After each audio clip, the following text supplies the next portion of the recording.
இன்று பொதுக்காலத்தின் முதல் வாரம் ஜனவரி மாதம் 15ஆம் தேதி புதன்கிழமை.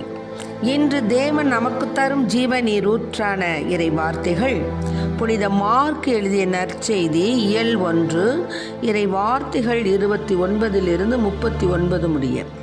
இயேசுவும் சீடர்களும் தொழுகை கூடத்தை விட்டு வெளியே வந்து யாக்கோபு யோவானுடன் சீமோன் அந்திரேயா ஆகியோரின் வீட்டிற்குள் சென்றார்கள். சீமோனுடைய மாமியார் காய்ச்சலாய் கிடந்தார்.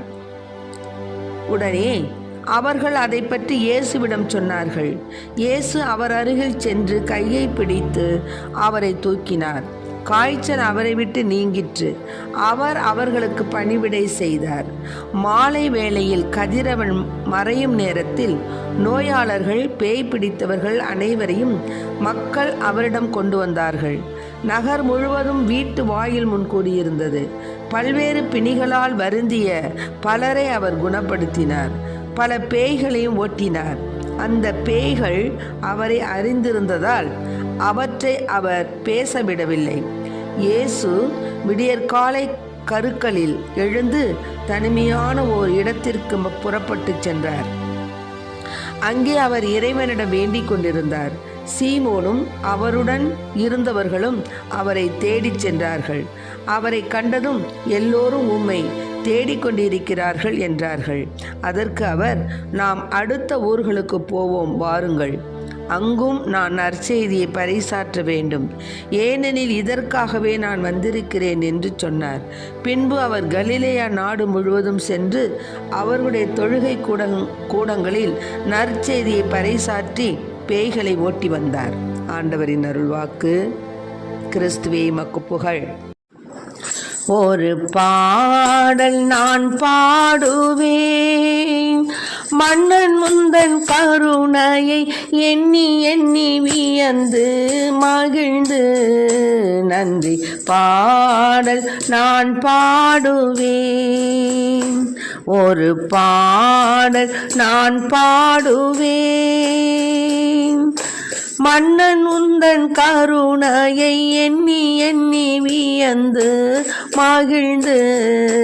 நன்றி பாடல் நான் பாடுவேன். ஒரு நாளில் நீ செய்த நன்மைகளை சொல்ல நினைத்தார் வாழ்நாளை போதாதையா, சொல்லியும் தீராதையா. ஒரு நாளில் நீ செய்த நன்மைகளை சொல்ல நினைத்தார் வாழ்நாளே போதாதையா, சொல்லியும் தீராதையா. நன்றி சொல்வேன் நாளெல்லாம், நன்றி சொல்வேன் நாளெல்லாம், உந்தன் பிள்ளையாய் நான் வாழ்வேன், ஒரு பாடல் நான் பாடுவேன். மன்னன் உந்தன் கருணையை எண்ணி எண்ணி வியந்து மகிழ்ந்து. நன்றி பாடல் நான் பாடுவேன். இன்றைக்கு நம் தேவன் தரும் ஜீவநீர் ஊற்றான இறை வார்த்தைகள். ஏசப்பா சீடர்களும் தொழுகை கூடத்தை விட்டு வெளியே போய் என்ன செஞ்சாங்க? யாக்கோபு யோவானுடன் சீமோன் அந்திரேயா ஆகியோரின் வீட்டிற்கு போனாங்க. அங்கே நுழைஞ்ச உடனேயே அங்கு ராயப்பருடைய மாமியார் சுகவீனமாக இருந்தாங்க. உடனே ஏசப்பா எழுந்து அவர் கையை பிடிச்ச உடனே அவர் நல்லபடியாக எழுந்து அவங்களுக்கு பணிவிடை செய்ய ஆரம்பிச்சிட்டாரு. ஆக இன்னுமாக பேய்களை ஓட்டினார், நோய்களை குணப்படுத்தினார், பிணிகளால் வருந்தியவர்களை அவர் குணப்படுத்தினார். இப்படியாக செஞ்சுட்டு கடைசியில் என்ன பண்ணார்? விடியற் காலம்பர கருக்கல்ல எழுஞ்சி ஒரு தனிமையான ஒரு இடத்துக்கு போய் ஜபம் செய்தார். ஆக ஆண்டவரே ஜபம் செய்யும்போது நாம் ஏமாத்திரோம். அதனால இப்போ நாம் என்ன தெரிஞ்சுக்கிறோன்னு சொன்னால், நமக்கு துன்பங்கள் வரும்பொழுதும் சரி, எது நடந்தாலும் சரி, ஜெபம் செய்ய வேண்டும். இதுதான் தேவன் இன்று நமக்கு தரும் ஜீவ நீரூற்றான இறை வார்த்தைகள் என்ன தெரியுங்களா?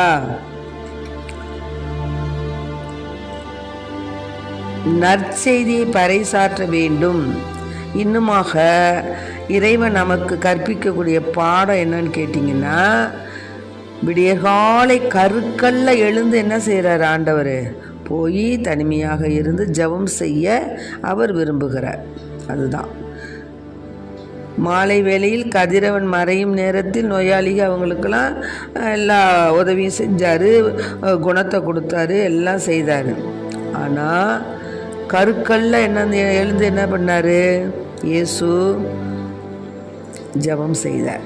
ஆக இன்று தேவன் நமக்கு தரக்கூடிய ஜீவ நீரூற்றான இறை வார்த்தைகள் நாம் எந்த ஒரு எப்படி இருந்தாலும் சரி, என்ன செய்து கொண்டிருந்தாலும் சரி, நமக்கு ஜெபம் தேவை. அதான் இறை வேண்டல் என்பது விண்ணகத்திற்கான ஒரு பாஸ்போர்ட். இறை வேண்டல்ங்கிறது விண்ணகத்திற்கான ஒரு பாஸ்போர்ட். அதனால இறைவேண்டல் என்பது இறைவனோடு உரையாடுவதற்கான ஓர் ஊடகம் அப்படின்னு சான்றோர் வாக்கு சொல்லியிருக்காங்க. இறைவேண்டல் என்பது இறைவனோடு உரையாடுவதற்கான ஒரு வழி, பாதை, ஒரு சாதனம். அதனால நற்செய்தியில் இயேசு கருக்களில் எழுந்து தனிமையான ஒரு இடத்திற்கு சென்று அங்கு இறைவனை வேண்டிக் கொண்டிருந்தார் என்று நாம் வாசிக்கிறோம். இங்கு நாள் முழுதும் நோயாளிகளை குணப்படுத்துகிறாரு, பேய்களை ஓட்டுறாரு. அவருக்கு ஆற்றல் தேவைப்பட்டது. அந்த ஆற்றல் யாரிடமிருந்து கிடைத்தது அவருக்கு? அது தந்தை கடவுளிடம் அவர் செய்த வேண்டுதலின் வழியாக கிடைத்தது. அதனால நாமும் இறைவனிடம் வேண்டுவோம். அதன் வழியாக அவரிடமிருந்து எல்லா ஆசியையும் பெற்று நம்முடைய பணியினை திறம்பட செய்வோம். ஆகவே அத்தகைய வரத்தை கேட்டு இறைவனிடம் மன்றாடுவோம். ஆமென். Praise the Lord. மரியே வாழ்க.